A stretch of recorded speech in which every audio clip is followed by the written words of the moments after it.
مرج البحرين يلتقيان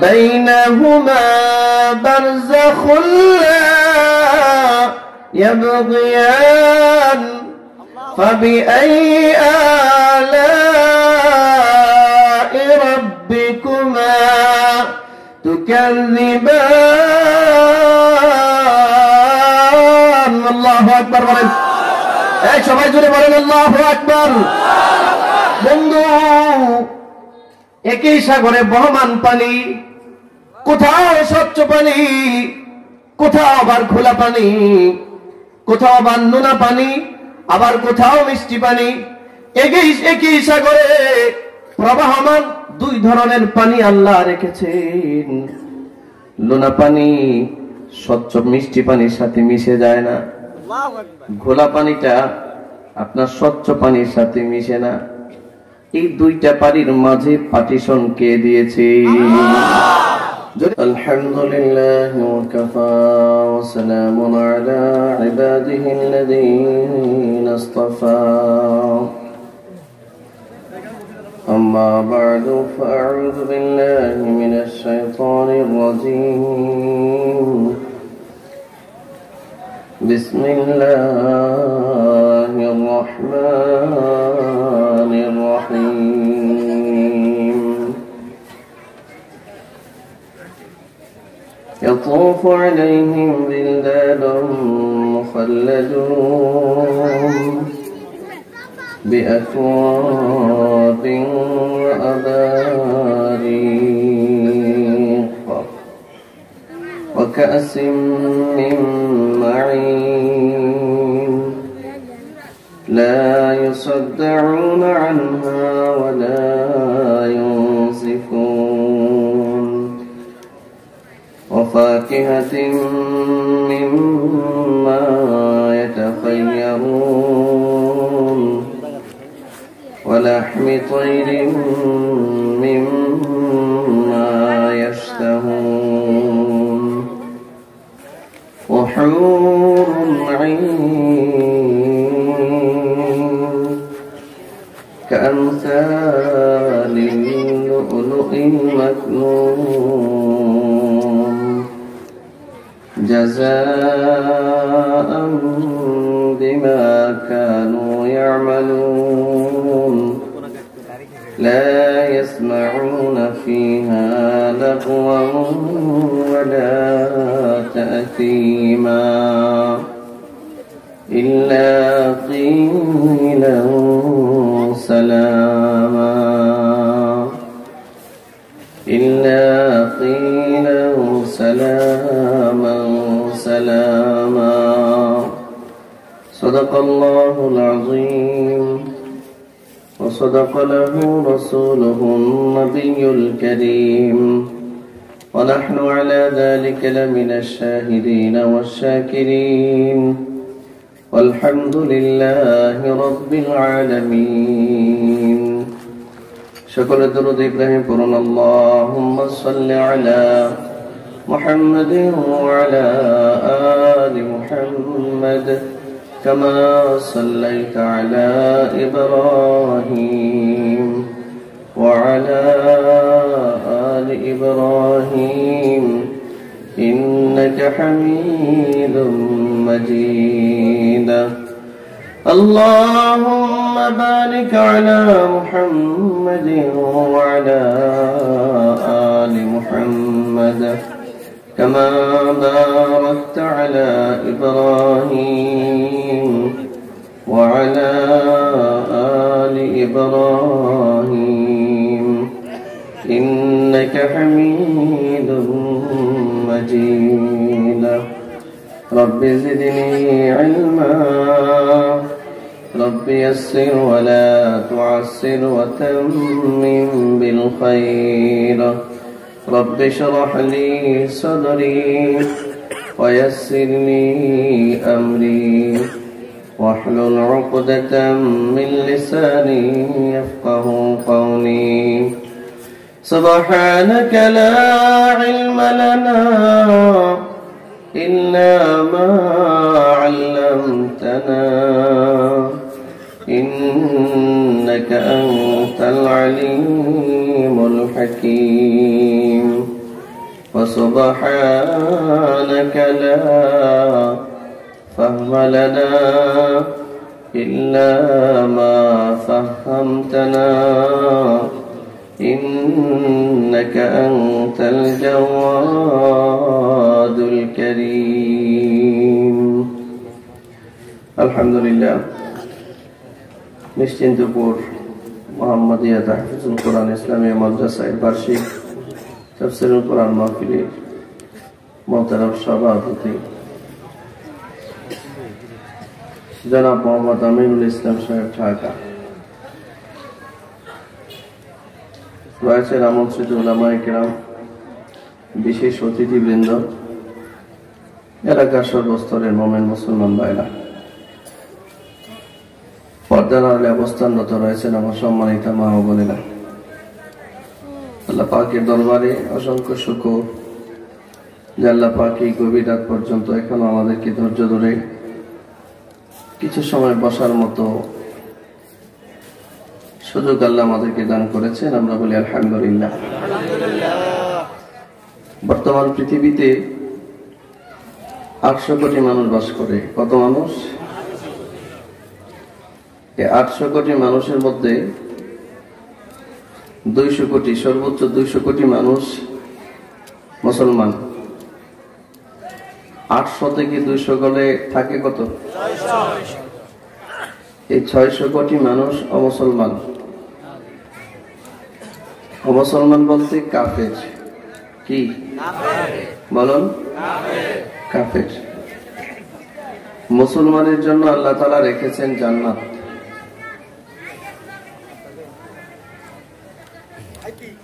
আর অমুসলমানের জন্য আছে কি বলেন? এই কথাটা বিশ্বাস আছে তো আমাদের? আল্লাহ রাসূল বলেছেন, মান ক্বালা লা ইলাহা ইল্লাল্লাহ, যে বলে লা ইলাহা ইল্লাল্লাহ, দাখালাল জান্নাহ, সে যেন জান্নাতে প্রবেশ করলো। সুবহানাল্লাহ বলেন। আমরা কি পড়ি নাই লা ইলাহা ইল্লাল্লাহ? পড়ি নাই? পড়েন আমার সাথে, লা ইলাহা ইল্লাল্লাহ দাখালাল জান্নাহ। নবীর হাদিস, এই কালিমাটা যে পড়ে লা ইলাহা ইল্লাল্লাহ যে বলে, সে জান্নাতে প্রবেশ করে, জান্নাতে প্রবেশ করলো, এরকম। তার মানে আমরা জান্নাতে, আমরা ঈমানওয়ালা, আমরা কালিমাওয়ালা। পৃথিবীতে মানুষের দুইটা জাত, দুই দলের মানুষ বাস করে। একদল ঈমানদার, আরেক দল কাফের। ঈমানদার ঈমান আনার পর আল্লাহর পক্ষ থেকে কিছু বিধান আছে, বিধান, এই বিধানগুলো মানতে হয়। আল্লাহর বিধান হচ্ছে 5 ওয়াক্ত নামাজ আদায় করা, ঠিক কিনা? নামাজ পড়ি না আমরা? আল্লাহর বিধান হচ্ছে রোজা রাখা। আল্লাহর বিধান হজ করা। আল্লাহর বিধান হচ্ছে যাকাত দেওয়া।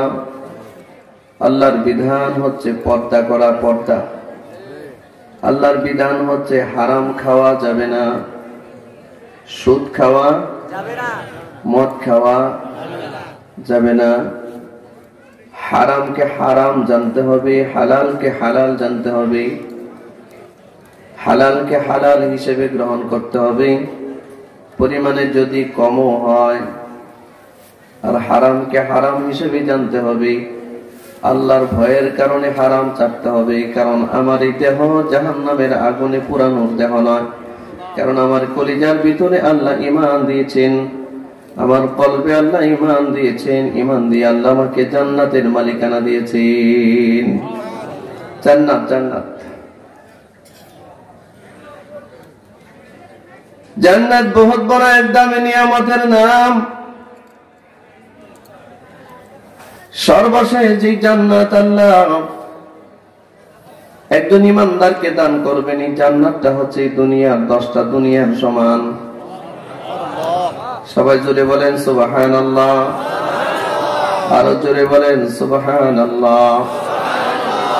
কয়টা দুনিয়ার সমান? আপনাদের এলাকার নাম কি? নিশ্চন্তপুর। এটা কি লক্ষ্মীপুরে পড়ছে? আপনি লক্ষ্মীপুরে যদি 10 কাঠা জায়গা কেনেন মূল শহরের ভিতরে, পারবেন? হালাল ইনকাম করেন, হালাল ইনকাম দিয়ে চাকরি বাকরি করে আগামী আরো 100 বছর টাইম যদি আপনাকে দেই, আপনি পারবেন লক্ষ্মীপুরে জায়গা কিনতে? 10 কাঠা চুরি ডাকাতি ছাড়া রাস্তা আছে? আপনাদের কাছে কি মনে হয় লক্ষ্মীপুরের চেয়েও জান্নাতের দাম কম? জান্নাতের জায়গার দাম কম? বেশি না কম? কত বেশি? কোন ধরনের তুলনা করা যায় না, তুলনা করা যায় না। জান্নাতের মাটির মধ্যে সুঘ্রাণ আছে, সুঘ্রাণ। সুবহানাল্লাহ বলতে ইচ্ছে করলো না? জান্নাতের মাটিতে কি আছে? এজন্য আল্লাহ নবী সাল্লাল্লাহু আলাইহি ওয়াসাল্লামকে আল্লাহ তাআলা জান্নাতের মাটি দিয়ে বানিয়েছিলেন। সুবহানাল্লাহ বলেন।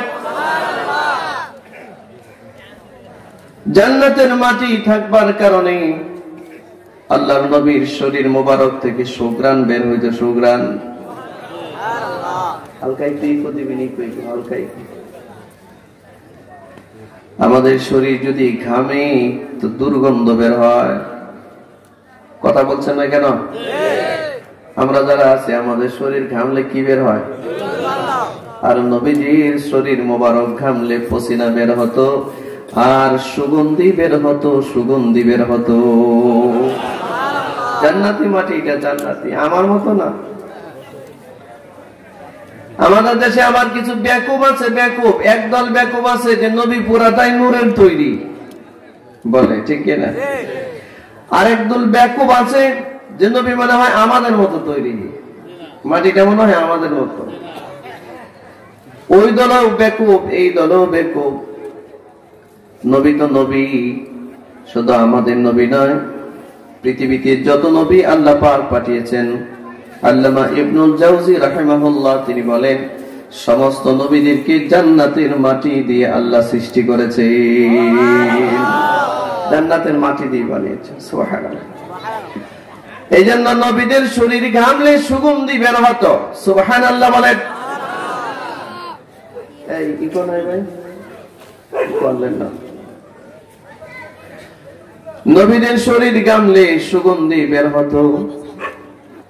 বিশেষ করে আমাদের নবীজি রাস্তা দিয়ে হাঁটতেন, নবীজি শরীর মুবারকের সুঘ্রাণ ওই রাস্তার আশপাশে 40 দিন পর্যন্ত পাওয়া যেত। 40 দিন পর্যন্ত পাওয়া যেত। মদিনার অলিতে গলিতে যদি কোনো মানুষ হাঁটতো, আল্লাহর নবী সাল্লাল্লাহু আলাইহি ওয়াসাল্লাম এই রাস্তা দিয়ে গিয়েছেন, এটা বুঝতে পারতো। 40 দিন পর্যন্ত তারা সেখানে নবীর সুঘ্রাণ পেত। সুবহানাল্লাহ। বন্ধুরা আমার, ওই জান্নাতের মাটি, এটা সুঘ্রাণ মাটি, সুগন্ধি যুক্ত মাটি। জান্নাতের মাটি, জান্নাতের মাটি, জান্নাতের জমিন, এটা দুনিয়ার জমিনের মতো নয়। জান্নাতের নিয়ামত দুনিয়ার নিয়ামতের মতো নয়। জান্নাতের বাড়িঘর দুনিয়ার বাড়িঘরের মতো নয়। জান্নাতের গাছগাছালি গুলো দুনিয়ার গাছগাছালির মতো নয়। জান্নাতের নিয়ামত গুলো, জান্নাতের জায়গাগুলো এত দামি যা পৃথিবীর কোন অন্তর তা কল্পনাও করতে পারে না, কল্পনা করতে পারে না।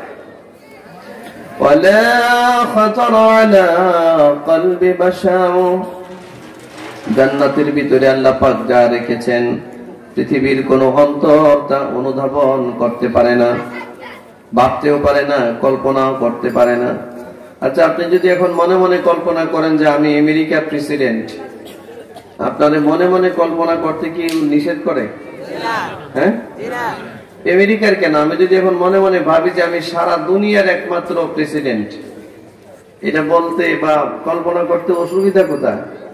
এটা আমার কল্পনা মাত্র, বাস্তবতা তো নয়। পৃথিবীর মানুষ অস্বাভাবিক কল্পনা করতে পারে, যা বাস্তবে রূপ দেওয়া সম্ভব নয়। জান্নাত এমন একটা জায়গা, এমন এক নিয়ামতের সমাহারের ভান্ডার।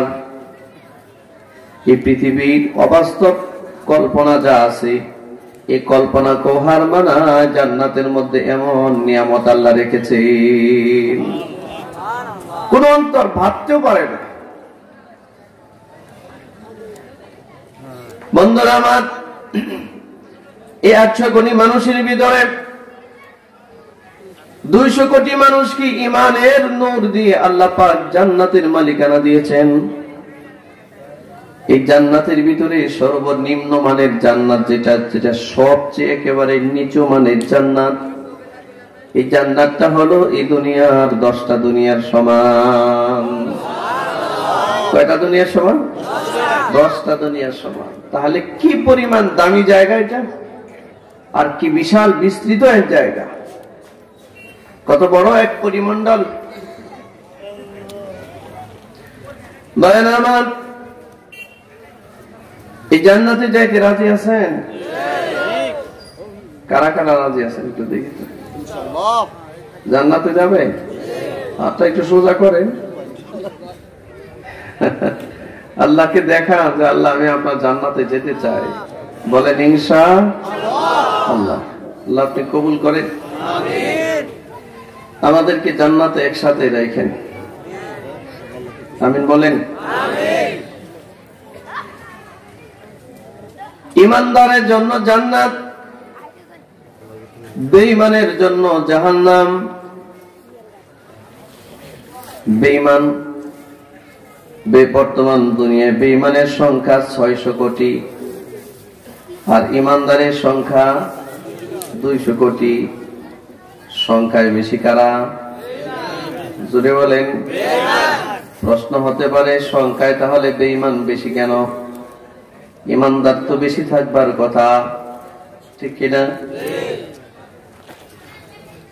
শুনুন, নেক কাজ করার তৌফিক আল্লাহ সবাইকে দেয় না, জান্নাতের উপযোগী আল্লাহ সবাইকে বানায় না, সব হৃদয়ে আল্লাহ তার কালিমা লিখে দেয় না। উলাইকা কাতাবা ফি কুলুবিহিমুল ঈমান।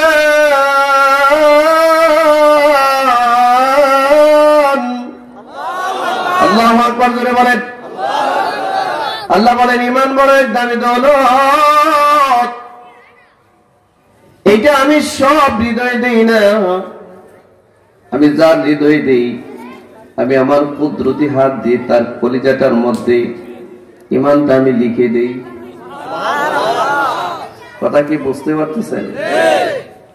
কে লেখে? কে? লেখাটা স্বাভাবিক মনে করেন আপনি? একটা সিগনেচার স্বাভাবিক মনে করে?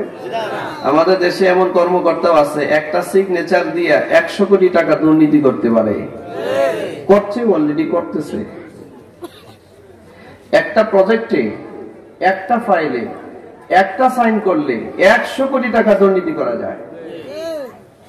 ও দেখলেন না কিছুদিন আগে ঝিনাইদহে এক অফিসে, সরকারি অফিসের অফিসারদের জন্য যে চামিচ টামিচ দৈনন্দিন জিনিসপত্রগুলো কিনে, তো এই যে তরকারি নেয়ার জন্য চামিচ আছে না, কি বলে এলাকা? চামচ। একটা চামচের দাম কত? 20 টাকা না? 20 টাকা না, 12টাই ধরো, 120 টাকা ধরো। এই চামচের দাম লেখছে বাউচারে 1 লাখ। একটা চামচের দাম কত? এইরকম উন্নত দেশ পৃথিবীর আর কোথাও তুমি খুঁজে পাবে না। এমন দেশ পাবে না কেউ খুঁজে। একটা গান আছে না, কি জানি একটা, এমন দেশ কোথাও খুঁজে পাবে না কেউ তুমি, যেই দেশে একটা চামিচের দাম 1 লাখ টাকা। ঠিক কি? হ্যাঁ, বালচার বানাইছে, বালচার। একটা চামিচ 1 লাখ টাকা। একটা চামিচের দাম যদি 1 লাখ হয়, তাহলে বাকি ডেগের দাম কি দেখছে আল্লাহ? ডেগ কয় না পাতিল, পাতিল বুঝেনি? পাতিল রান্না করে যেটা কি বলে? আচ্ছা, চামিচের দাম যদি 1 লাখ হয়, তাহলে পাতিলের দাম কত? সত্যি তো, এমন দেশ পাওয়া যাবে না খোঁজে, পৃথিবীর কোথাও এমন দেশ পাওয়া যাবে না। কি সোনার দেশ! আবার আপনি এদের ব্যাপারে কিছু বলতেও পারবেন না। আমাদের মুখে কিন্তু তালা মারা আছে, এটা জানেন? এটা তালা আছে। অনেকে মুরব্বীরা ভাবতেছে কই হুজুর, তালা তো দেখি না। তালা আছে, এটা তালা আছে। এ কারণে আপনাদের সামনে আমি জান্নাতের আলোচনা নিছি। আমাদেরকে বলা হয়েছে কি জানেন? হুজুর, আসমানের উপরে আর মাটির নিচে যদি কোনো আলোচনা থাকে এটা করবেন, আর এই আসমানের নিচে আর জমিনের উপরে যা আছে এইসব কোনো কথা এখন আর চলবে না। বুঝতে পেরেছেন? আল্লাহ, পৃথিবীতে কত উন্নয়নশীল রাষ্ট্র আছে। আমেরিকার ডোনাল্ড ট্রাম্প যদি শুনে যে বাংলাদেশে একটা চামিচের দাম 1 লাখ টাকা, তাহলে বলবে আমি আমেরিকায় থাকার কি দরকার আছে, বাংলাদেশেই যাই। এত উন্নত রাষ্ট্র তো কোথাও নাই। আমেরিকাতে এক চামিচের দাম 1 লাখ টাকা না। দেখবেন বাংলাদেশের সাধারণ মানুষ এগুলো নিয়ে মাথা কামায় না। কোন হুজুর যদি কোথাও একটু সামান্য ভুল করে, তাহলে মনে হয় তার ঘুম হয় না। সে নিজ দায়িত্বে নিজের খেয়ে, নিজের পরে, নিজের ঢুল নিয়ে রাস্তাঘাটে ঘুরে আর মানুষকে বলে বেড়ায় এই করেছে হুজুর, এই করেছে, এই করেছে।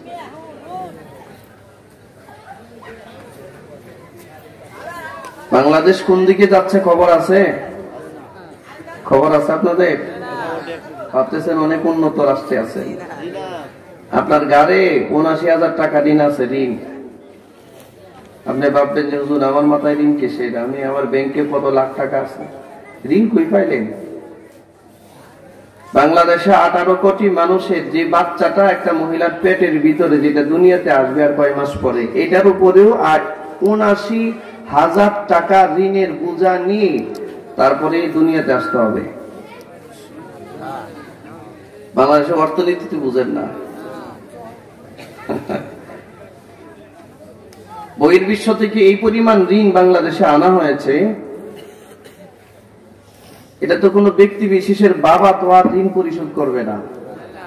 ঋণ পরিশোধ করতে হবে দেশের জনগণের। আপনার আমার সাধারণ মানুষগুলো ভাবতেছে হুজুর কি কর, আমি মাঠে ঘাটে কাজ করি, আমি তো ভালোই আছে, আমার কিসের ঋণ, আমার ঋণ কোথায়? আপনার কাঁধে ঋণ আছে, একটা ছোট বাচ্চার কাঁধে ৭৯,০০০ টাকা ঋণ আছে। গড়াইও গড় ঋণের পরিমাণ গড় এত ১,০০০ কোটি টাকা ঋণ বাংলাদেশে আনা হয়েছে। যাই হোক, সেদিকে যাব না। কোন কথায় জানি চলে গেলাম। এক চামিচ 1 লাখ টাকা দিয়ে কিনি।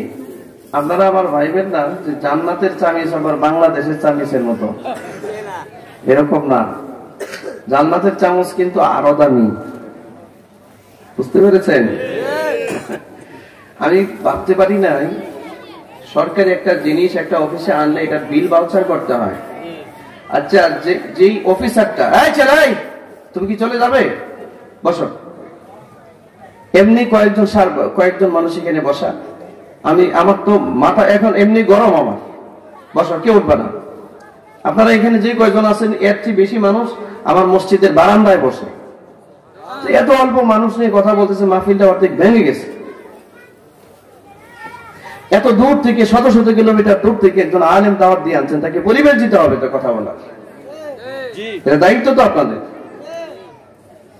ওটাউটি করবে না, বসেন, যে কয়েকজন আছেন চুপ করে বসেন। যে অফিসারটাই ভাউচারটাতে সিগনেচার করলো, 20 টাকার একটা চামিচকে 1 লক্ষ টাকা লিখে সিগনেচার করলো, এর শিক্ষাগত যোগ্যতা মনে করেন কম? BCS cadre, right? যে কোনো শুধু মধুর সিগনেচারে বিল ভাউচার পাস হয় না। এটা হেড অফ দা ডিপার্টমেন্ট যিনি থাকেন তার সাইন লাগে, কোন প্রজেক্টের চিফ ইঞ্জিনিয়ারের সাইন লাগে, প্রজেক্ট ম্যানেজমেন্টে যে থাকে ম্যানেজমেন্ট প্রধানের সাইন লাগে, সিগনেচার লাগে। প্রধানমন্ত্রীর একটা সাইন, একটা সিগনেচার। আপনার আমার সিগনেচার কি সমান? হ্যাঁ, সমান। ভাইয়েরা আমার, এই জন্য বলছিলাম আল্লাহ তাআলা ও তার কুদরতি হাত দিয়ে একটা সিগনেচার করেছেন। আল্লাহ যাকে প্রয়োজন মনে করেছেন, উপযুক্ত মনে করেছেন, মানুষের কলিজার ভিতরে আল্লাহ তার কুদরতের হাত দিয়ে কালিমাটা লিখে দিয়েছে।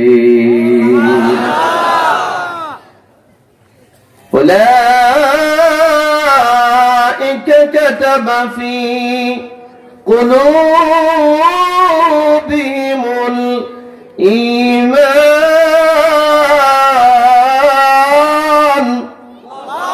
আল্লাহ পাক বলেন, এটা তো ওই দলের মানুষ যাদের কলিজায় আমি ঈমান নিজে সিগনেচার করে দিয়েছি, যা আমি উপযুক্ত মনে করেছি, নির্বাচিত করেছি, আমি আল্লাহ তাআলা সিলেকশন করেছি তোকে 800 কোটি মানুষের ভিতরে 600 কোটির তোর চেয়ে সুন্দর দামি দামি দেশে বসবাস করে হাজার হাজার কোটি টাকার মালিক, বিলিয়ন ট্রিলিয়নের মালিক, এই সব কিছু কি পিছনে ফেলে তোর মতো একটা রিক্সাওয়ালার কলিজার মধ্যে আমি আল্লাহ কালিমাটা লিখে দিছি, আর এটা লিখে দিয়ে তোরে জান্নাতের উপযুক্ত বানাইছি। বুঝতে হবে তো। বিল গেটস চিনেন আপনারা? আমেরিকার গোটা বিশ্বের প্রথম শ্রেণীর ধনীদের ভিতরে একজন ধনী। বিল গেটস এর লাইফ হিস্টোরি আমার পড়া আছে। এই বিল গেটস উঁচা লম্বা, আপনাদের চেয়ে কম না, অনেক লম্বা, শরীর স্বাস্থ্য খুব হ্যান্ডসাম। প্রতি সেকেন্ডে তার ব্যবসায়িক সফটওয়্যার কোম্পানির ব্যবসায়িক লেনদেন তার অ্যাকাউন্টে জয়েন হয় 1 কোটি টাকার উপরে। 1 কোটি টাকা না, 1 কোটি ডলারের উপরে প্রতি সেকেন্ডে। বিল গেটসের যে সোর্স অফ ইনকাম, সে ঘুমায়া থাকলেও টয়লেটে বসে আছে, কিন্তু তার অ্যাকাউন্টের ভিতরে পার সেকেন্ডে 1 কোটি ডলারের উপরে ইন হচ্ছে। গরিব মানুষ এই বিল গেটসের অন্তরটার ভিতরে ঈমান নাই, ঠিক না? এই জন্য সে নিঃস্ব, এর কিছুই নাই। বিল গেটসের একটা ট্রাস্ট আছে, দাতব্য সংস্থা আছে, সারা পৃথিবীতে crore crore crore crore dollar, billion trillion dollar সে দান করে। আপনারা বলুন, এই যে বিলিয়ন বিলিয়ন ডলার দান করছে, বিল গেটস কয় টাকার সওয়াব পাবে? পাবে? কেন পাবে না? ঈমান নাই। সওয়াব যে দরজা দিয়ে প্রবেশ করে, এই দরজার নাম হচ্ছে ঈমান। ঈমান যার নাই, সারা পৃথিবী যদি দান করে দেয় কোনো লাভ হবে না।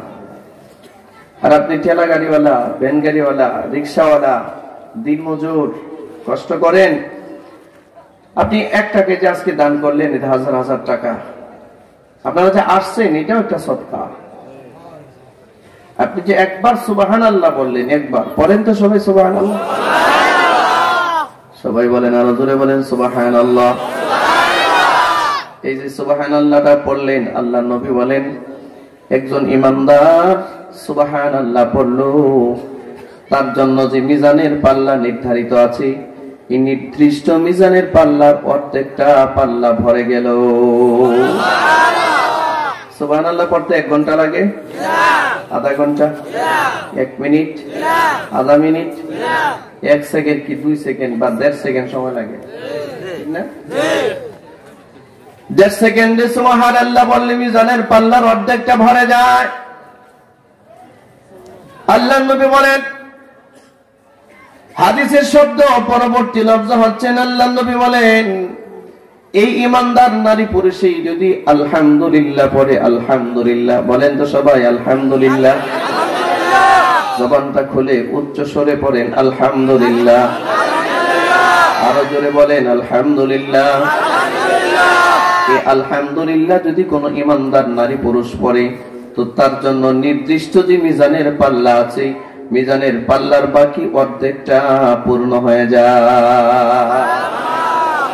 2 সেকেন্ডে আপনি আপনার মিজানের পাল্লা ওজন বাড়াতে পারেন, খালি একটা মিজানের পাল্লা পূর্ণ করে দিতে পারেন। আর সেই মুসলমান দোকানের মধ্যে বসে 2 ঘন্টা 3 ঘন্টা সময় বেহুদা আলাপ করে কাটায়। আপনাদের এই লক্ষ্মীপুরে সবাই মনে হয় লক্ষ্মী, এরকম আলাপ মনে বেহুদা আলাপ মনে করে না। দোকানের মধ্যে বসে আছে, বা হাতে চা পান করতেছে, আর মনে হচ্ছে যেন পুরা এলাকার পুরা দেশের গীবতের আড্ডা নিয়ে বসছে। পুরা এলাকার গীবত, অমুকের ছেলে চলে গেছে, অমুকের মেয়ে ভেগে গেছে, অমুকের এই হয়েছে, তমুকের সেই হয়েছে, মনে হয় যেন এর পেটের ভিতরে ভাত হজম হচ্ছে না। হ্যাঁ, এরকম বেহুদা মানুষ আপনাদের এলাকায় নাই? আর কেমনে আপনি এই দিনগুলো কেমনে ফিরে আনবেন, কিভাবে ফিরাবেন এই সময়? এই যে দোকানের মধ্যে বসে 3 ঘন্টা সময় কাটালেন, একবারও সুবহানাল্লাহ পড়লেন না, আলহামদুলিল্লাহ পড়লেন না, শুধু গীবত আর গীবত আর গীবত আর গীবত আর পরনিন্দা পরচর্চা করলেন। ঘন্টার পর ঘন্টার সময় আপনি লস করলেন, সুবহানাল্লাহটা বলতে পারলেন না। আল্লাহ তো আপনার অন্তরটার মধ্যে ঈমান লিখে দিয়ে আপনার জিন্দেগিটাকে দামি করেছিলেন। একবার যদি সুবহানাল্লাহ বলতেন তো আপনার মিজানের পাল্লা অর্ধেকটা ভরে যেত। একবার যদি আলহামদুলিল্লাহ বলতেন তো মিজানের পাল্লার বাকি অর্ধেকটা ভরে যেত। বন্ধু, আপনারা বলেন, এই বিল গেটস সারা দুনিয়ার শ্রেষ্ঠ এক মহাধনী মানুষ, সে যদি সারা জিন্দেগি ভর সুবহানাল্লাহ সুবহানাল্লাহ সুবহানাল্লাহ পড়ে, বিল গেটস যদি 1000 কোটি টাকা দিয়ে মানুষ নিয়োগ করে যে তোরা শুধু আমার নামে সুবহানাল্লাহ পড়বি, বলেন তো দেখি বিল গেটসের 1000 বছরের সুবহানাল্লাহর কোনো সওয়াব আছে নি? কেন নাই? কেন নাই? কারণ বিল গেটসের ঈমান নাই, ঠিক কিনা ধরে বলেন? বিল গেটসের সম্পদের কোনো দাম নাই। বিল গেটসের হাজার হাজার বিলিয়ন ট্রিলিয়ন সম্পদ আল্লাহর রাস্তায় যদিও দান করে দেয়, গরিব মিসকিনকে দান করে দেয়, এই সম্পদের কোনো দাম আল্লাহর কাছে নাই। কিন্তু আপনি একজন ইমানদার, আল্লাহ কালিমা লিখে সওয়াব যে দরজা দিয়ে প্রবেশ করবে, দরজাটা আল্লাহ উন্মুক্ত করে দিয়েছেন। এখন যদি আপনি ইচ্ছায় বলেন আর অনিচ্ছায় সুবহানাল্লাহ বলেন, ইচ্ছা অনিচ্ছায় যদি আলহামদুলিল্লাহ বলেন, আল্লাহু আকবার বলেন, আপনি যদি একটা টাকা একটা পয়সা ওকে দান সাদাকা করেন, অথবা একটা মানুষকে একটা সৎ উপদেশ দিলেন, অথবা তাকে একটা বর্জনীয় কাজ থেকে তাকে একটু নিষেধ করলেন, এই যে কাজগুলো করলেন, প্রতিটা পদক্ষেপে পদক্ষেপে আপনার আমল নামায় সওয়াব যুক্ত হয়, সওয়াব আসতে থাকে। ও মুরব্বী বাবাজিরা, দাড়ি পাক না, দাড়ি পাক পেকে ফেলেছেন, পেকে গেছে, আপনার দাড়িগুলো পেকে গেছে। আপনার মতো একজন মানুষ এই এলাকায় দোকান নাই? আছে না দোকান?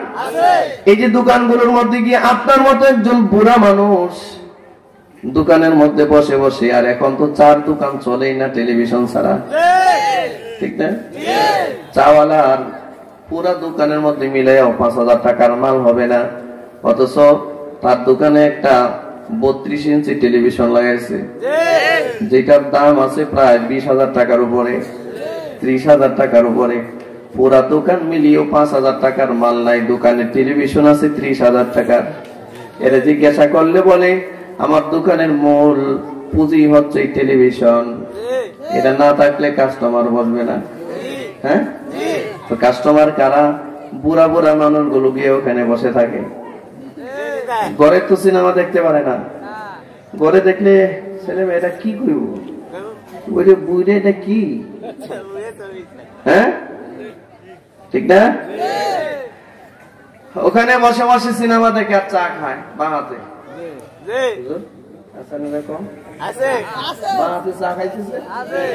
চা খাচ্ছে।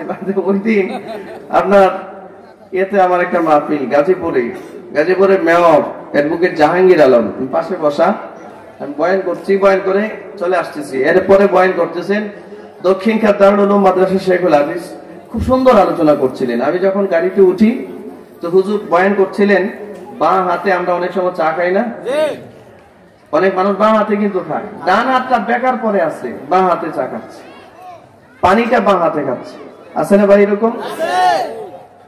তো হুজুর বাঁ হাত দিয়ে বাঁ হাতের অপকারিতা বর্ণনা করছেন যে তোমার ডান হাত থাকতে কেন বাঁ হাত ব্যবহার করছো। তো আমি যখন গাড়িতে উঠি তখন এক বুড়া সব পেকে গেছে, বলতেছে হুজুর আর ওয়াজ পায় না, বাঁ হাতের ওয়াজ লইছে। বাঁ হাতে যদি কিছু নাই খাওয়া যায় তাহলে বাঁ হাতে দোয়া করার কি দরকার? মোনাজাত কে লাগে বাঁ হাতে করবো, তাহলে এই বাঁ হাত নিচে রাখবো, এক হাত উপরে উঠে রাখবো। বলেন, আমি শুধু এর দিকে তাকাইলাম আর তার বয়স কাউন্ট করলাম, আর তার মন্তব্যটা শুনে আমি চিন্তা করলাম যে এই বয়স পর্যন্ত এর সমস্ত অপকর্মের ফলাফল হিসেবে এর মাথাটাকে শয়তান টয়লেট বানায় দিছে। শয়তানের পেশাব পায়খানার কারখানা এটা। কথা বুঝতে পেরেছেন? বহু মানুষের মস্তিষ্ক শয়তানের টয়লেটে পরিণত হয়েছে, যার কারণে সোজা চিন্তা, জান্নাতের চিন্তা ওর মাথায় কাউন্ট করে না। ও সবসময় আলেম ওলামাদের বয়ানগুলোকে এসে অন্যদিকে নিবে, বাঁকা ভাবে দেখবে, কোরআন সুন্নাহর কথাগুলো সোজা নিবে না, ও বাঁকা করে নিবে। সব সময় একটা অপোজিট সাইড, একটা বিপরীত দিক এটা খুঁজে বের করবে। ভাইয়েরা আমার, এই জন্য বলতেছিলাম ঈমান আনবার কারণে এইরকম কথা যদি হয় পাশে কেমনে বয়ান করবো?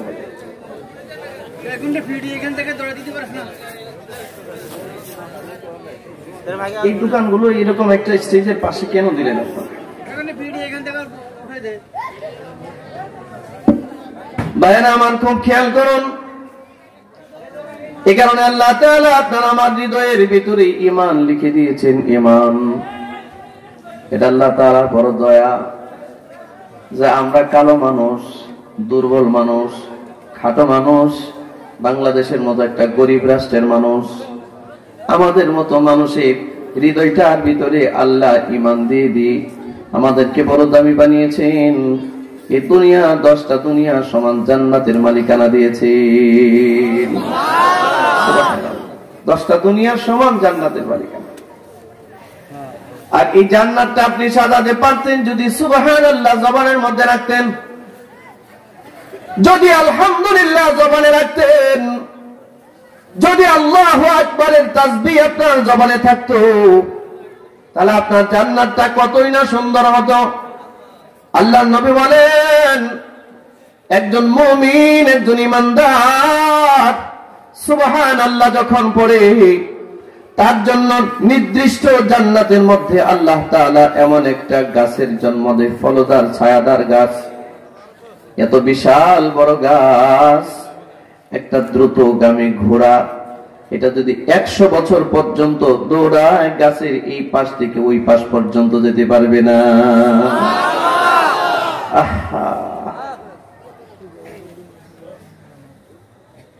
এক সেকেন্ডে একটা গাছের জন্ম দিতে পারতেন আপনার জান্নাতের বাড়িতে। আমাদের মূল ঠিকানা কোথায়? বলেন বলেন, আমাদের মূল ঠিকানা কোথায়? আমাদের মূল ঠিকানা কোথায়?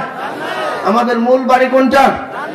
দুনিয়ার এটা তো বাড়ি না, এটা তো কিছুই না, কয়েকদিন মুসাফিরখানা থাকবার জন্য আর কি।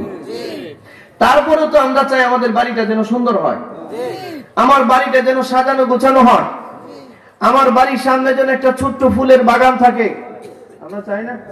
অনেকে একটা ডুপ্লেক্স বাড়ি করার স্বপ্ন দেখে, এটা আমিও দেখি। করতে পারেন, একটা ডুপ্লেক্স বাড়ি করলেন, সুন্দর একটা বাগান করলেন, এটা বাড়ির সৌন্দর্যতা। ভাইরা আমার, আপনার জন্য যে আল্লাহ পাক এত বড় একটা জান্নাত বানালেন, এটার মধ্যে বাগান লাগবে না? বাড়িঘর লাগবে না? তো যদি সুবহানাল্লাহ বলতেন, আপনার জান্নাতের বাড়ির সামনে, বাড়ির মাঝে একটা গাছ হতো। মুরব্বী বাবাজিরা 3 ঘন্টা সময় দোকানের পাশে বসে বসে পরনিন্দা গীবত শিকায়াত করে করে আপনার কোনো লাভ হয় নাই, শুধু লস আর লস আর লস। ঠিক কিনা জোরে বলেন?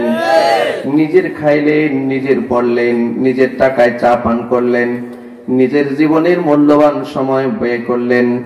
মূল্যবান সময়টা ব্যয় করে দোকানের মধ্যে বসে আরেকটা মানুষের গীবত আর শিকায়াত করে তার গুনার বোঝাটা আপনার মাথায় আপনি নিয়ে নিলেন।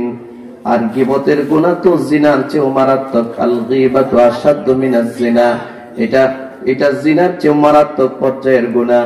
এই গুনাহটা করে করে করে করে আমরা সমাজে বাস করতেছি। আর কতকাল গেলে পরে আমার জীবনের মূল্যায়ন আমি বুঝবো? আর কতকাল গেলে পরে আমার ঠোঁটগুলো নাড়াইলে সব হয়, আমার জিহ্বা নাড়াচাড়া করলে সব হয়। এটা আর কতকাল গেলে আমি বুঝবো? এই দিনটার আশায় কি আমরা আছি? আমার জীবনে আমি এমন মানুষ নিজের চোখে দেখেছি, এখন তো দোকানপাট গুলোর মধ্যে বসতে পারে 2-4-5 জন মানুষ, এক একটা এমন পণ্ডিত মনে হয় বাংলাদেশের সব জ্ঞানের ভান্ডার নিয়ে এসে বসছে। কোন মুজাহিদ এরকম এত বড় একজন আলেমকে যদি পাশে বসাইয়া দেন, হুজুর লজ্জায় উঠে চলে আসতে হবে, কথা নাই তো। ওনারা মনে হবে যে উনি কিছুই জানেন না, বাকি তারাই মুফতি সাহেব।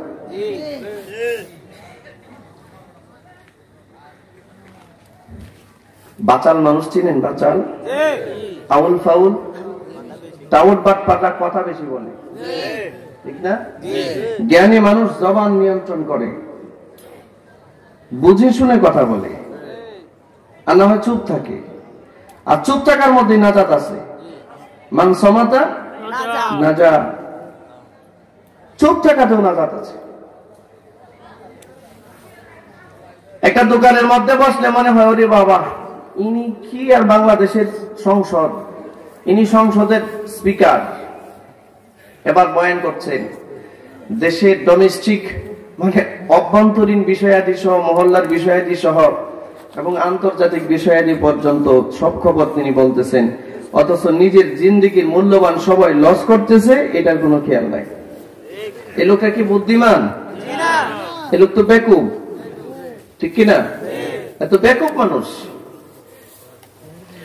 ভাইরা আমার, খুব খেয়াল করুন, মুরব্বী বাবাজিরা খুব খেয়াল করুন, ও মুসলমান মা বোনেরা খুব খেয়াল করুন, যুবক বন্ধু খুব খেয়াল করে শোনো। আমরা একই সমাজে বসবাস করি, আমরা আশরাফুল মাখলুকাত, আমাদের পাশেই আমাদের বাড়িতেই বসবাস করে গরু, ছাগল, ভেড়া, কুকুর, বিড়াল, পশু পাখিগুলো গাছগাছালির মধ্যে বাসা বাঁধে। একটু খেয়াল করেন, ওদেরও জীবন, আমাদেরও জীবন, কিন্তু ওই জীবনে আর এই জীবনে আকাশ আর পাতাল ব্যবধান। আমি যখন গাড়িতে বসি মাঝে মধ্যে চিন্তা করি, অবস্থায় মনে হয় গাড়ির চাকা বড় দ্রুত গতিতে ঘুরতেছে, আর গাড়ির চাকা ঘুরতেছে, আমি আমার গন্তব্যের দিকে যাচ্ছি, আমার কাজ শেষ, আবার গন্তব্য থেকে ফিরে আসব। মাঝে মধ্যে এমন ধারণা হয় আমার গাড়ির চাকা ঘুরে ঘুরে ঘুরে ঘুরে আমাকে আমার মাহফিল স্থলের দিকে নিয়ে যাচ্ছে। কখনো চুয়াডাঙ্গা, কখনো খুলনা, কখনো বরিশাল, কখনো ঢাকা, কখনো ময়মনসিংহ, কখনো চট্টগ্রাম, কখনো সিলেট, কখনো রাজশাহী, বাংলাদেশের বিভিন্ন জায়গার মধ্যে যাওয়া হয়। বন্ধু, মাঝে মধ্যে হিসাব করি, মাঝে মধ্যে চিন্তা আসি, গাড়ির চাকা ঘুরতেছে আর আমি যাইতেছি মাহফিলের দিকে, আর আমার জীবনের চাকা ঘুরতেছে, আমি যাইতেছি একাকিত্ব কবরের দিকে। আমার গাড়ির চাকা তো মাঝে মধ্যে থেমে যায়, মাহফিলে গেলে গাড়ির চাকা থেমে যায় যে আমার গাড়ি এখন বন্ধ। গাড়ির চাকা থেমে গেছে, কিন্তু আমার জীবনের চাকা থামে নাই। এই কথা আর কবে বুঝবেন? আপনি ঘুমিয়ে আছেন, সব নিস্তব্ধ নীরব, কিন্তু আপনার জীবনের চাকা নির্ধারিত গতিতে ঘুরতেছে। আপনি বাথরুমে বসে আছেন, আপনার জীবনের চাকা নির্দিষ্ট গতিতে ঘুরতেছে। আপনি দোকানে বসে আছেন, আপনার জীবনের চাকা নির্দিষ্ট গতিতে ঘুরতেছে। এই চাকা ঘুরতে ঘুরতে ঘুরতে ঘুরতে নির্দিষ্ট একটা সময় গিয়ে পাংচার হয়ে যাবে। এই চাকা আর ঘুরবে না, আর ঘুরবে না। সারা দুনিয়া মিলেও এই চাকায় আর হাওয়া দিতে পারবে না। এটা তার হাওয়া দেওয়া যাবে না। চুপ কর বেড়া। একটা কুত্তা যদি মরে, কুকুর যদি মরে, মাটির সাথে মিশে যায়। একটা বিড়াল যদি মরে, একটা গরু যদি মরে, একটা হাইওয়ান জানোয়ার যদি মরে যায়, মরলো তো মাটির সাথে মিশে গেছে। এর সাথে মন কান্নাকিরের প্রশ্নের কোনো জবাবদিহিতার কিছুই নাই। আপনাদের কি এমন তথ্য জানা আছে যে একটা গরুরে দাফন করলে মন কান্নাকির এসে গরুরে জিজ্ঞেস করবে? কোন বিড়ালে মন কান্নাকে জিজ্ঞাসা করবে? হাঁস মুরগির কোন মন কান্নাকির এসে জিজ্ঞাসা করবে? জিজ্ঞাসা করবে কারে?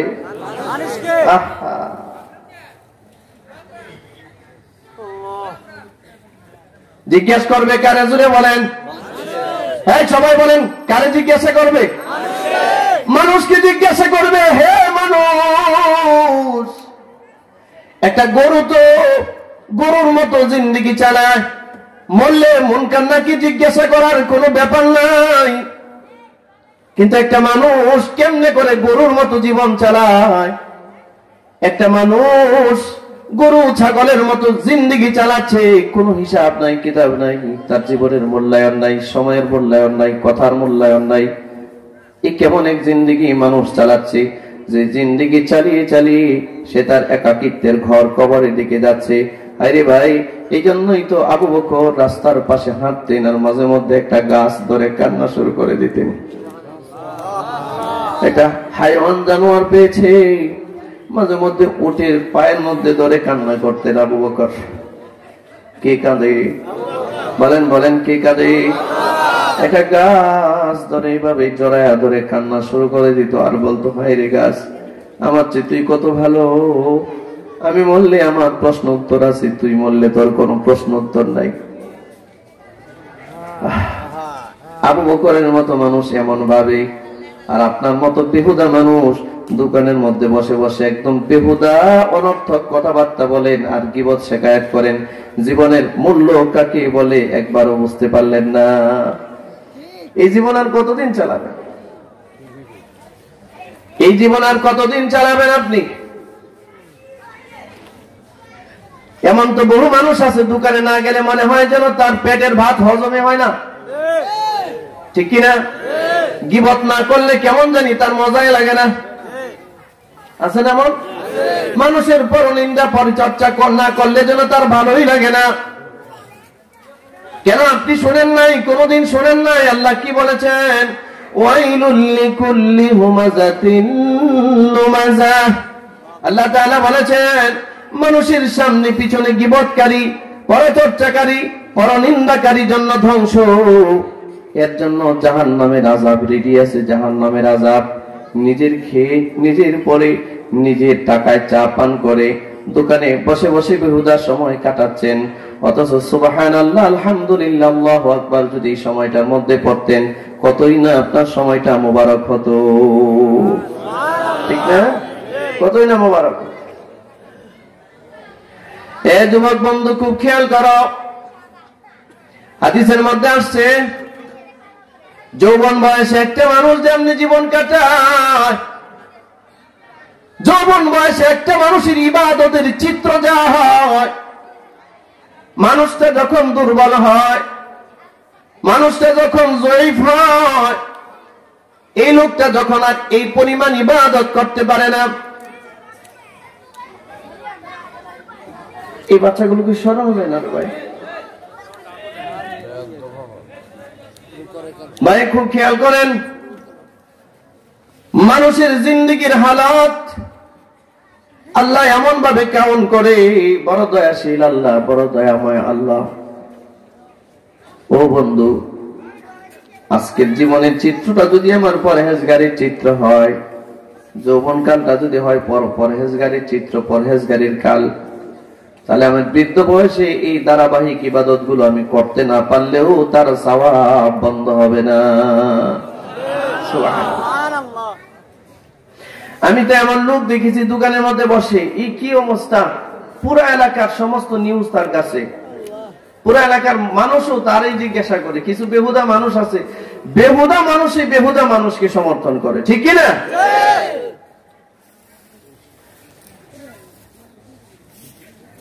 একদিন রাত্রে স্ট্রোক করছে, স্ট্রোক করে তারা বহুত বলা হয়েছে যে আপনি সব বাদ দেন, বাদ দিয়ে মসজিদে আসেন। আমাদের সমাজে এমন বহু মানুষ আছে, দেখবেন মসজিদে গেলে 1 মিনিট যদি কোনো ক্রমে কোনো কারণে ইমাম সাহেবের দেরি হয়, তাহলে চোখ বড় বড় করে যায়। আপনাদের এলাকার মানুষ এরকম বড় বড় চোখ করে তাকায় ইমাম সাহেবের দিকে, একবার গড়ির দিকে, একবার পিছনে ইমাম সাহেবের দিকে। মনে হয় গড়ির টাইম শুধু সেই জানে, ইমাম সাহেব জানে না। ইমাম সাহেবের সমস্যা হতে পারে না? ও ভাই, ওযু ইস্তেঞ্জার একটু প্রয়োজন পড়তে পারে না? পেটে একটু ট্রাবল হইতে পারে না? 2-1 মিনিট এদিক সেদিক হইতে পারে না? আপনার অসুস্থতা হয় না? তা আপনি এরকম নিষ্ঠুর আর নির্দয় আচরণ কেন ইমাম সাহেবের সাথে করেন? কেন করেন এটা? আপনি যে একটা ইবলিশ হয়ে গেছেন, আপনি কি জানেন? মসজিদের মধ্যে গেলে পরে বারবার ঘড়ির দিকে তাকায়, মানে যেন ওর ঘাড়ে শয়তান চাপছে আর কি। শয়তান যেন ওরে ধরে রশি দিয়ে টানতেছে, তাড়াতাড়ি বেরো বেরো এখান থেকে। মসজিদে গেলে পরে যার 10 মিনিট সময় বসে থাকতে মন চায় না, একটু অপেক্ষা করতে মন চায় না, দোকানে বসে থাকাটার মজা লাগে। বুঝতে হবে আপনি ফেরেশতার নিয়ন্ত্রণে না, আল্লাহর নিয়ন্ত্রণে না, আপনি আছেন শয়তানের নিয়ন্ত্রণে। কার নিয়ন্ত্রণে? কষ্ট লাগতেছে? এটি না পানা, এটি একটু অ্যান্টিবায়োটিক ওষুধ। এটা সমাজের ছোট চরিত্র কিন্তু এখানেও নাই। মানুষের হয়েছে ক্যান্সার, এখন না পা দিলে লাভ হবে না তো। ক্যান্সার রোগীকে সিবিট খাওয়াইলে রোগ ভালো হবে না, এটা থেরাপি দিতে হবে, তাও কেমোথেরাপি। সমাজের চরিত্র আজকে এমন হয়েছে, পারিবারিক বন্ধন নষ্ট হয়ে যাচ্ছে, সামাজিক বন্ধন কলঙ্কিত হচ্ছে। একটা গীবতকারী মানুষ, পরনিন্দা পরচর্চাকারী মানুষ, এটা যেমন তার পরিবারের শত্রু, এ যেমন গোটা সমাজের শত্রু, গোটা দেশের শত্রু, এর নিজের সাথেও নিজে শত্রুতা করে, নিজের উপরে নিজে জুলুম করে। এই বয়ান মনে হয় আপনাদের মজা লাগতেছে না? না লাগারই কথা। আর তিতা ওষুধ সবাই খাইতে চায় না তো, শুধু মিষ্টি ওষুধ খাইতে চায়। ভাইয়েরা আমার খুব খেয়াল করো, বাড়ি থেকে আসছে সারাদিন, রাত্রে 12টা, 12:30, মাঝে মধ্যে 1টাও বাজায় দোকানে। বাড়িতে আসছে, স্ট্রোক করছে, স্ট্রোক করে প্যারালাইজ হয়ে গেছে, সারা বডি, সারা দেহ প্যারালাইজ হয়ে গেছে, মুখ বাঁকা হয়ে গেছে। এমন মানুষ দেখেন নাই?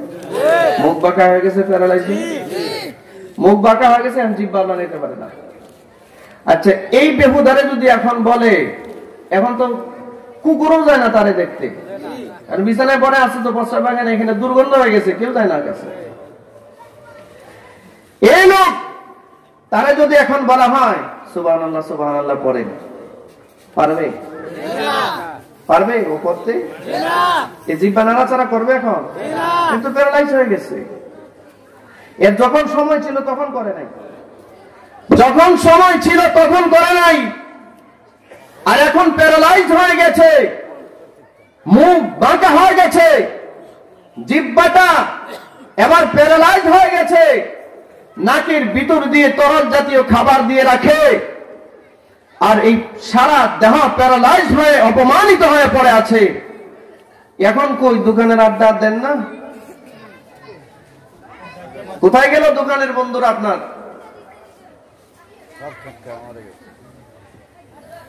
সময় থাকতে সময়ের মূল্যায়ন করুন, সময় থাকতে সময়ের মূল্যায়ন করুন।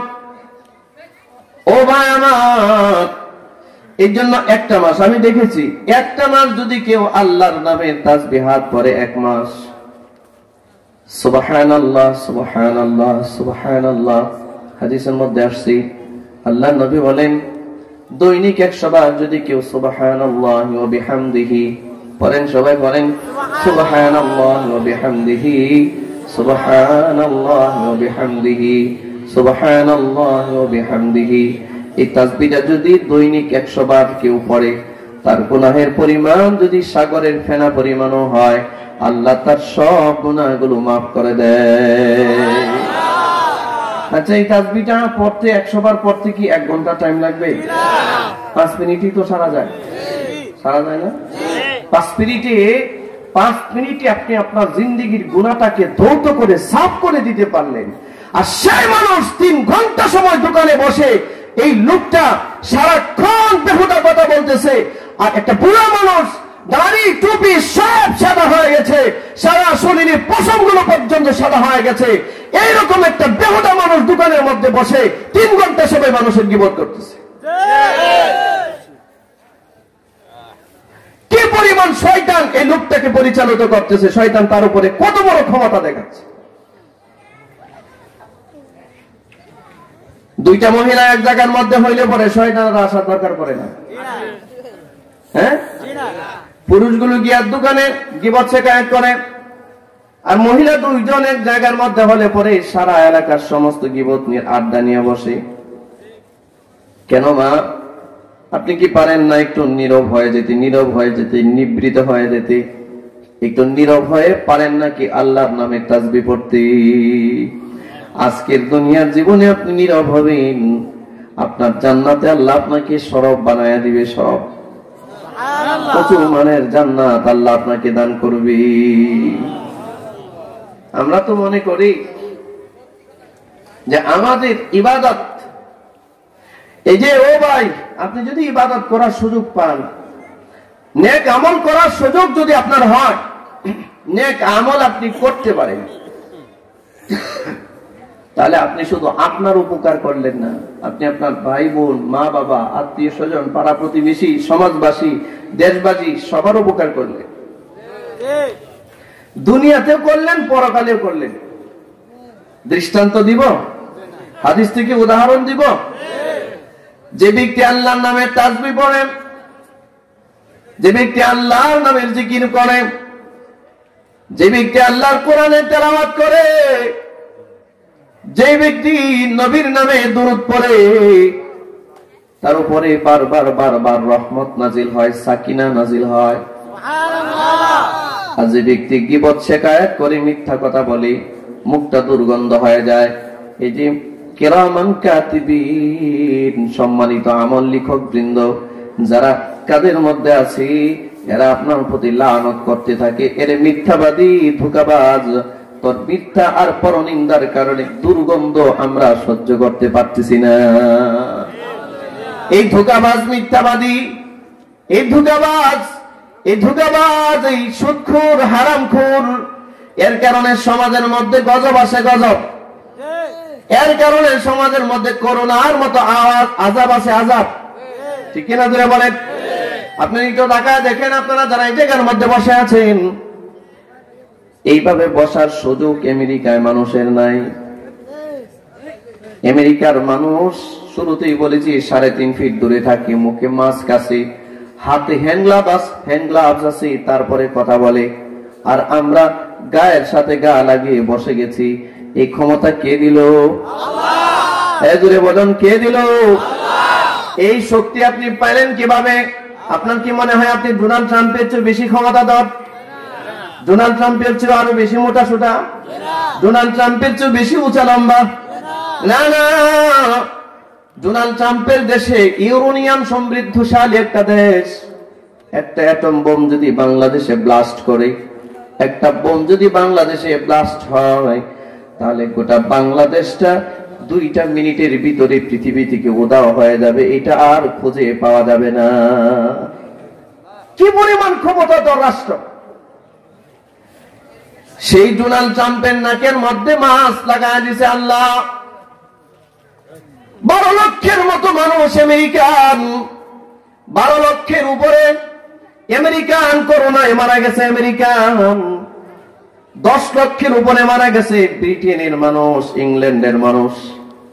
আপনি আমেরিকার একটা নাগরিককে যদি বাংলাদেশের কেউ মারে, একটা নাগরিককে যদি কেউ মারে, আমেরিকান কোন নাগরিককে অস্তিত্ব রাখবে? হ্যাঁ, বাংলাদেশে অস্তিত্ব রাখবে না, অস্তিত্ব। আর করোনায় 12 লক্ষের উপরে আমেরিকান নাগরিককে মেরে সাফ করে দিছে। আরো যে কত লাখ মারে একমাত্র আল্লাহ জানে, ঠিক কিনা জোরে বলেন। আর আমাদের বাংলাদেশে করোনা, বাংলাদেশটা দেশ যেমন ছোট, দেশ অনুযায়ী জনগণ বেশি। হ্যাঁ, বিশাল জনপদ, বিশাল জনগণের এক দেশই বাংলাদেশ। আমেরিকার মতো করোনা যদি আমাদের উপরে থাবা দিত, ইটালির মতো যদি করোনা আমাকে থাবা দিত, ইউরোপের মতো যদি করোনা এই দেশে আক্রমণ করত, ইউনাইটেড নেশন এবং WHO এরা বিশ্ব স্বাস্থ্য সংস্থা এবং ইউনাইটেড নেশন জাতিসংঘ তারা রিপোর্ট করেছিল, সমীক্ষা পেশ করেছিল, বাংলাদেশে করোনার প্রথম ধাপে অন্তত ঢাকা শহরে শুধু মানুষ মারা যাবে 10 লাখের উপরে। কোথেকে পারেন আপনারা?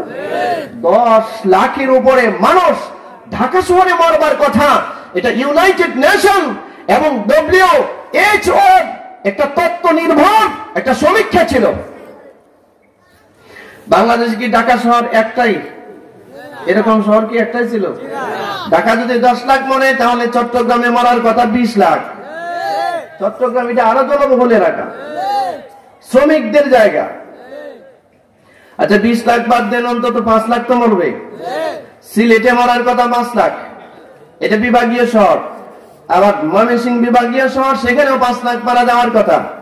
বরিশালে 5 লাখ মারা যাওয়ার কথা, খুলনায় 5 লাখ মারা যাওয়ার কথা, রাজশাহীতে 5 লাখ মারা যাওয়ার কথা, ঠিক কিনা?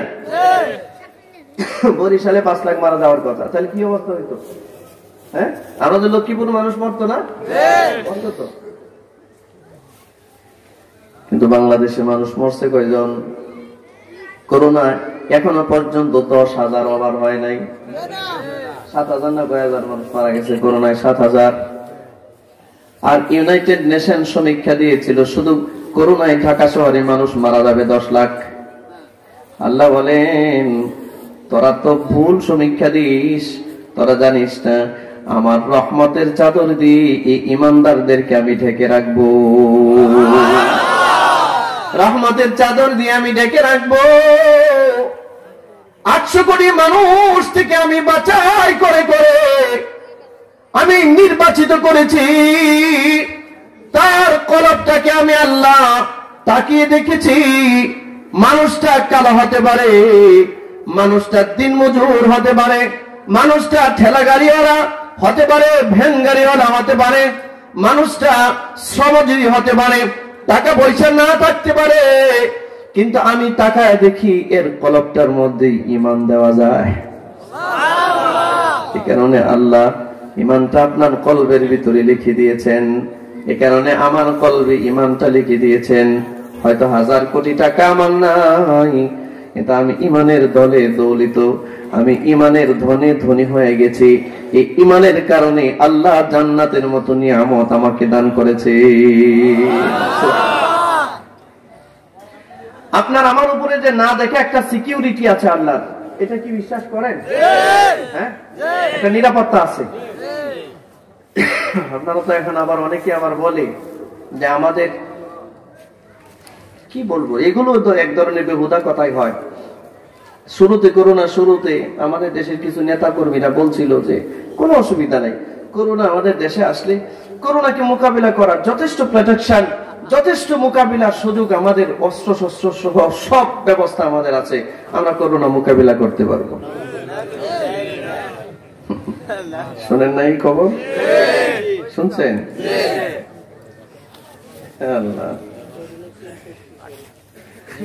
আল্লাহ তাআলা বলে সে নাকি আমার করোনা মোকাবিলা করে।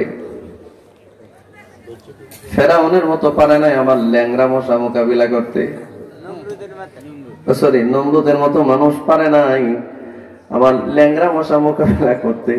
সে করোনা মোকাবিলা করে, করোনারে মনে হয় আল্লাহ বলে দিছে আরে একটু খুঁজে বের কর, কই আছে, ঠিক না? খুঁজে বের করেছে। করোনায় আমাদের দেশে যারা মারা গেছে এরা এতটাই নিশ্চিদ্র নিরাপত্তায় বসবাস করত, স্বাভাবিক বাতাস তার বাড়ির ভিতরে প্রবেশ করতে পারে না। স্বাভাবিক বাতাস মানুষ তো দূরের কথা, স্বাভাবিক প্রাকৃতিক বাতাস ওর বাড়ির ভিতরে প্রবেশ করতে পারে না। কিন্তু করোনা কেমনে জানি ঢুকে গেছে। হ্যাঁ, করোনা ঢুকে একবারে তারে নিয়ে কবরের নিচে গেছে গা। হ্যাঁ, আর আপনারা আমার মতো ছোট মতো যারা শুরুতে যেমন ছিলাম এখন এমনই আছি, আলহামদুলিল্লাহ বলেন। কি ফতোয়া জারি করছে টেলিভিশনে বসে, মসজিদগুলো বন্ধ করুন, মাদ্রাসাগুলো বন্ধ করুন, মৌলবাদীদের আটকান, মসজিদের ভিতরে খালি করোনার জন্য হয়, ঠিক না? এই ফতোয়া দিয়ে কিন্তু আমাদের দেশের সুশীল কুশীল যারা এরা মসজিদ ছেড়ে দিছে। কিন্তু বাংলাদেশের মসজিদের কোন ইমাম করোনার সময় মসজিদ ছাড়ে নাই, এখনো ছাড়ে নাই, ভবিষ্যতেও ছাড়বে না। এরা ইলম শিখেছে মসজিদ ছাড়ার জন্য নয়, মসজিদ ধরার জন্য। আমরা করোনার শুরুতেও মসজিদে যেমন 5 ওয়াক্ত সালাত আদায় করেছি, জুমার সালাত আদায় করেছি, এখনো করছি, সারা জীবন করব। করোনার চেয়ে মহা আকার ধারণ করলেও আল্লাহ পাক এবং দেশের উলামায়ে কেরাম যতদিন পর্যন্ত আপনাদেরকে নিষেধ না করবে ততদিন পর্যন্ত মসজিদে সালাত আদায় হবে, ঠিক না? বন্ধ হবে না। যারা ভয় পায় গেছে করোনা এদেরকে খুঁজে খুঁজে বের করছে। আমি দেখতেছি অধিকাংশ মন্ত্রী এমপিরা করোনায় আক্রান্ত এই দেশে। আল্লাহ জানে রাগ করতেছেন নেই। কালকে এক মাহফিলে গেলাম, এই তোমরা কি ভিডিও করতেছো? এটা সাইরে দিও না, আবার এটা দিও না, আমি যেটা বলতেছি বেচারার ঝামেলা হবে। কালকে তো টাঙ্গাইলে এক মাহফিলে ছিলাম। টাঙ্গাইলের এমপি সাহেব ছিলেন প্রধান অতিথি, আমি প্রধান বক্তা। অতিথি আসতে পারেন না, জিজ্ঞাসা করলাম কি হলো, বললো হুজুর করোনায় ধরছে। আরে ভাই, পাগলের জাতেরা করছে কি দেখেন, এরা করোনার কারণে এমন আর হ্যান্ডশেক করে না। হ্যান্ডশেক মানে কি? মুসাফা, এটা করে না। কেন করে না? কারণ এই হাতের ভিতর দিয়ে করোনা খালি যাতায়াত করে, মানে হাতের ভিতরে করোনার মানে হাইওয়ে রুট আর কি, ঠিক না? এখন এটার বিপরীতে কি করছে, বিপরীতে কোনই বাইর করছে, দেখছেন? হাতে আগে হ্যান্ডশেক না করে এমনি কোনই নেই, এটি দেখছেন আপনারা? আরে ভাই, ইন্টারন্যাশনাল নেতা যারা ডোনাল্ড ট্রাম্প যারা আছে এরা কিন্তু দেখে আমার হাত মিলায় না, এরা কিন্তু কোনই দেয় আমি ঘষা মারে। আচ্ছা আপনারা বলেন, পাবনা গেছেন কখনো? পাবনা কিন্তু একটা মেন্টাল হসপিটাল আছে, পাগলা গারদ আছে। আমি গেছি, মাহফিল ছিল। আপনি যদি পাগল দেখতে চান, ওদের হাসি দেখলে মনে হবে আপনি পাগল, ওরা সুস্থ। পাগল ওদের হাসি, এদের যে কিচির মিচির এবং ওদের যে আনন্দ উল্লাস, এগুলো দেখলে মনে হবে যে আমি পাগল। আসলে ও মনে করে যে আমরাই পাগল, ও সুস্থ। এই করোনায় মানুষ শুধু মারে নাই, বিশ্ববাসীরে পাগলও বানাইছে। বেশিরভাগ মানুষ পাগল হয়ে গেছে। করোনা এই হাতের ভিতর দিয়ে খালি এই দিক দিয়ে খালি যাতায়াত করে, আর কোন হইতে যাইতে পারে না। হ্যাঁ, কোন করোনা যাইতে পারে না। আল্লাহ আপনি হেফাজত করেন। আপনারা কি মনে করেন আপনার আমার মাথার উপর আল্লাহর একটা নিরাপত্তা আছে না? আছে। দেখেন না, আমরা এটা দেখতে পাই না, কিন্তু আল্লাহর দেওয়া একটা নিরাপত্তার চাদরের পরিবেষ্টন আমাদের মাথার উপরে আছে, যার কারণে করোনা আমার নাকের উপর দিয়ে ঘুরায়, আমার মাথার উপরে ঘুরায়। আমি যেখানে সিজদা দিই সেখানে করোনা আছে, কিন্তু এফেক্ট করে না। অর্ডার নাই, ঠিক কিনা? অর্ডার নাই, দেখি না, আমরা দেখি না আল্লাহর এই সাহায্য। বন্ধুরা আমার, এই নিরাপত্তার চাদরটা আল্লাহ কেন দিলেন?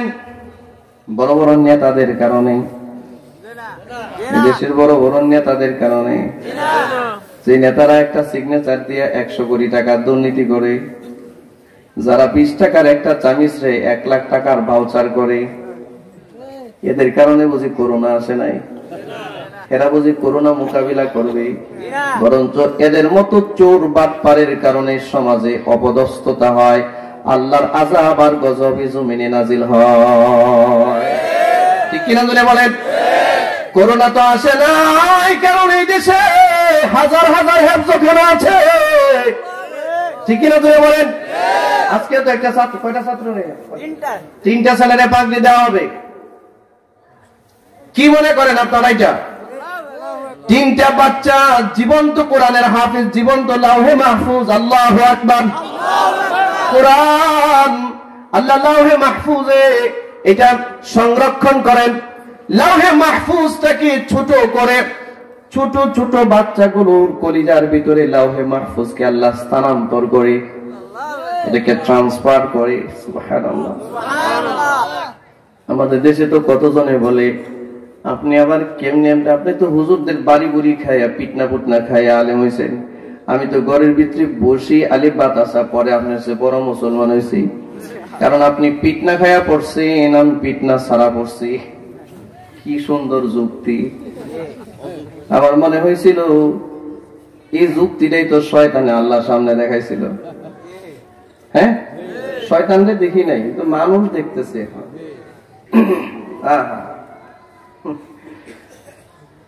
উস্তাদের পিটুনি খায়া পড়ছে আলেমরা, এই জন্য এরা কম দামি ইমানদার, আর উনি আলিফ বাতাসা বাসায় পড়ছে বেশি দামি ইমানদার।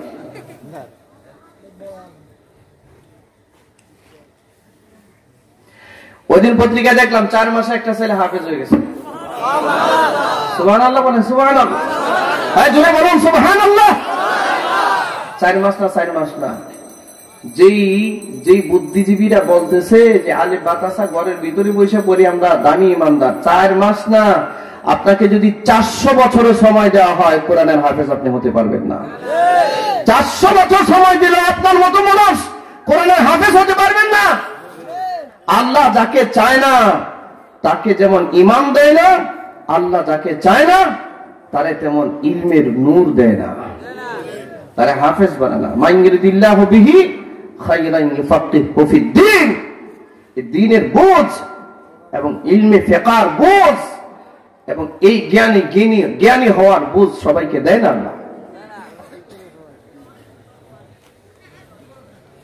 আপনারা হয়তো মনে মনে ভাববেন, হুজুর এই দেশে ডাক্তারদের অভাব আছে, ইঞ্জিনিয়ারের অভাব আছে, পাইলটের অভাব আছে।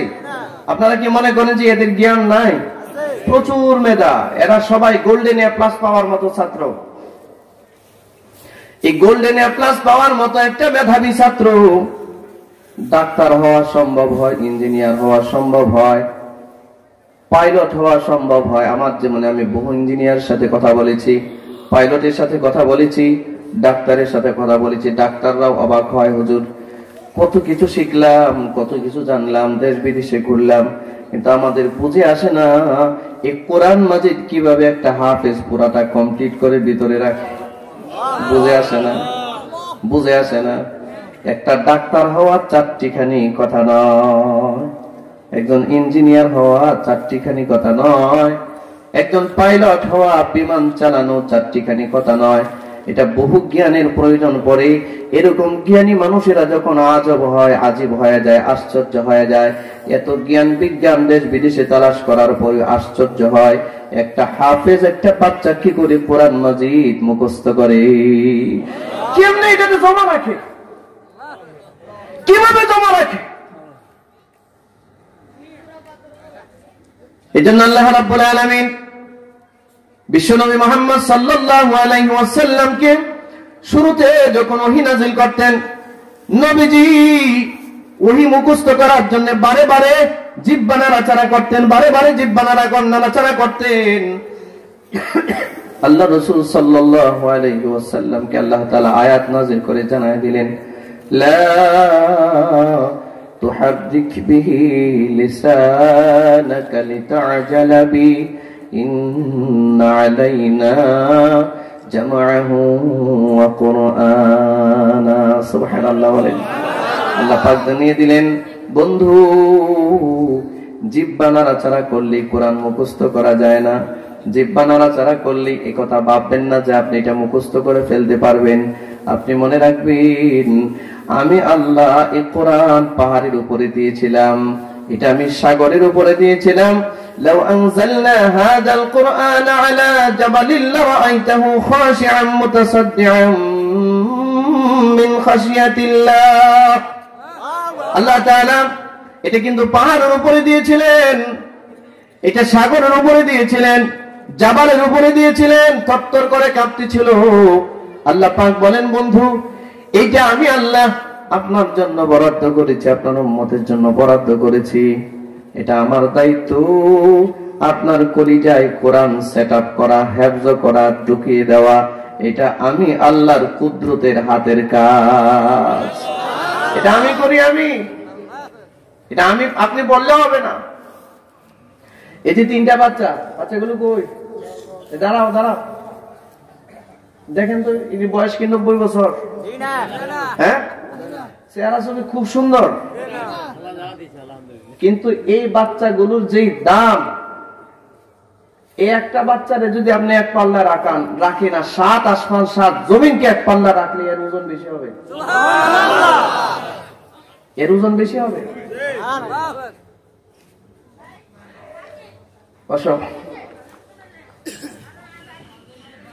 আপনারা বলবেন, হুজুর আপনারা তো আলেম ওলামা, এই কথা তো বলবেনই না। এটা এই কারণে বলি, এটা বাস্তবতা, এটা ভাইরা আমার। এই জন্য কোরআনের নিয়ামত, ঈমানের নিয়ামত আল্লাহ সবাইকে দেয় না, এই যে বাচ্চাগুলো চেহারা সুন্দর, চেহারার বাচ্চা, সুন্দর, মেধাবী, স্কুল কলেজ ভার্সিটির মধ্যে পড়তেছে, কতজন কত জায়গায় পড়তেছে। এরাই হয়তো একদিন ইঞ্জিনিয়ার হবে, ডাক্তার হবে, পাইলট হবে, হোক, এটাও হওয়া দরকার। কিন্তু একজন হাফেজের সাথে যদি কোনো একজন পাইলট, একজন ইঞ্জিনিয়ার, একজন ব্যারিস্টার নিজেকে তুলনা দেয় যে তোমার চেয়ে আমি বড় ইমানদার, কারণ আমি ঘরের ভিতরে পড়ছি, তাহলে এর মতো বোকা আর জমিনের ভিতরে নাই, ঠিক কিনা? এই যে বোকা যে এটা বুঝে না, পাগল যে পাগল এটা বুঝে না যে এটা বুঝে না। ভাইয়েরা আমার, এই জন্য বিরক্ত হইতেছেন আপনারা? হ্যাঁ, মাশাআল্লাহ, এই লোকগুলো আসলো করতে অর্ধেক কই গেছিলেন আপনারা? যাই হোক, আসছেন যখন বসেন, আরো কিছু দাঁড়াই আছে, বুঝছো? এদিকে তাকান বন্ধুরা আমার। যে কথা বলতেছিলাম, আমরা মুসলমান, আমাদের সময়ের দাম আছে, ঠিক কিনা? বিল গেটসের প্রতি সেকেন্ডে তার আমল নামায় মানে তার অ্যাকাউন্টে প্রতি সেকেন্ডে